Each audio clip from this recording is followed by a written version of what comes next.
Hello, my name's Helen Sanderson, and last week I was working with 4 Pathfinder sites to find out what the latest learning is for the 0 to 25 plan. And here are the headings that we're now looking at. So a 0 to 25 educational health and care plan starts with a 1-page profile. This is a summary of what matters to the young person, what people like and admire about them, and how best to support them.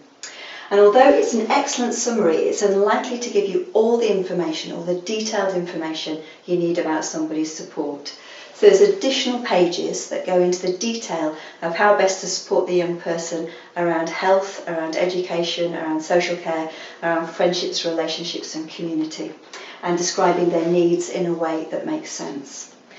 The next part is life aspirations, the vision and aspirations for the future, what the young person aspires to as they leave school.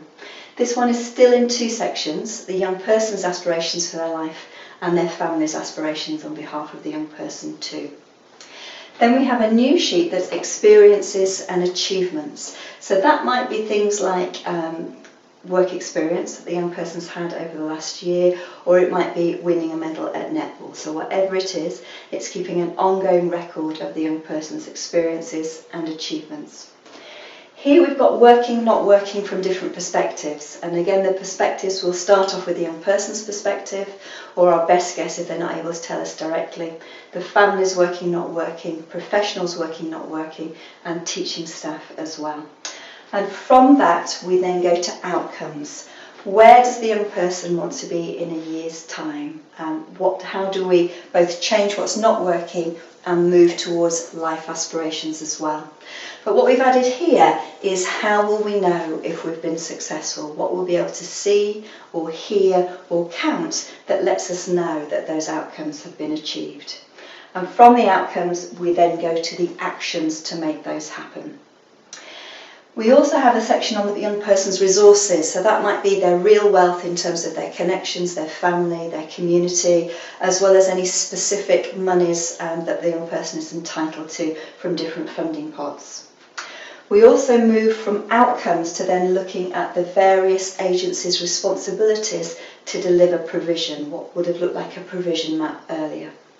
And then these 3 sections are really sections that the family is going to help us with. The family obviously will help us with all of this, but specifically they'll be writing the history section. And that's because families have told us that they're tired of telling their story over and over again. So this is the family's story in their own words with as much or as little detail as they want. We also have the family's 1-page profile, so we look at what's important to the family and how we can support the family through this process. And this is an additional one. How will we keep the young person at the centre?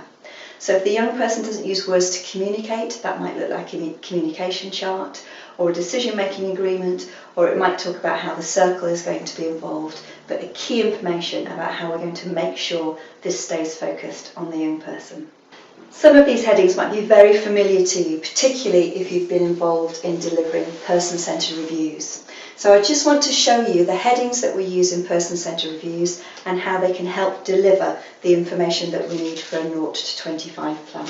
So a person-centred review begins with looking at what we like and admire about the young person, what's important to the young person now, and more detailed information about how best to support the person. And I'm sure you'll recognise that those 3 headings together create a 1-page profile. The person-centred review will also look at what's important in the future for the young person, which of course helps build the life aspirations section of the 0 to 25 plan.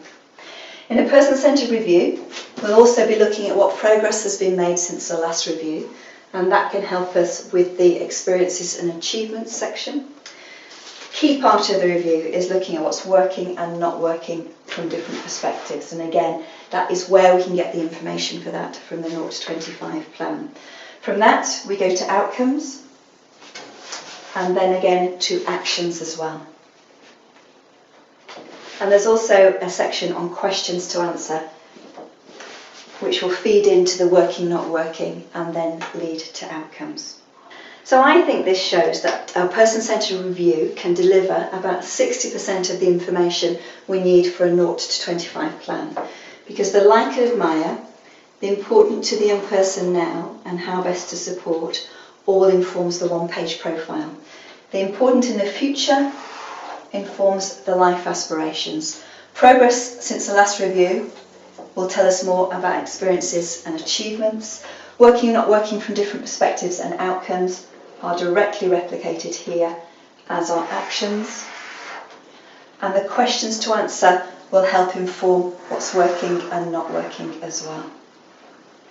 So here are the new headings for the 0 to 25 Educational Health and Care Plan that are being tested out by some of the SEND Pathfinder sites, particularly Manchester, Darlington, Greenwich and Bromley. And these are the headings from a person-centred review. So if you're already doing person-centred reviews, you can see how the information directly matches what's in a 0 to 25 plan.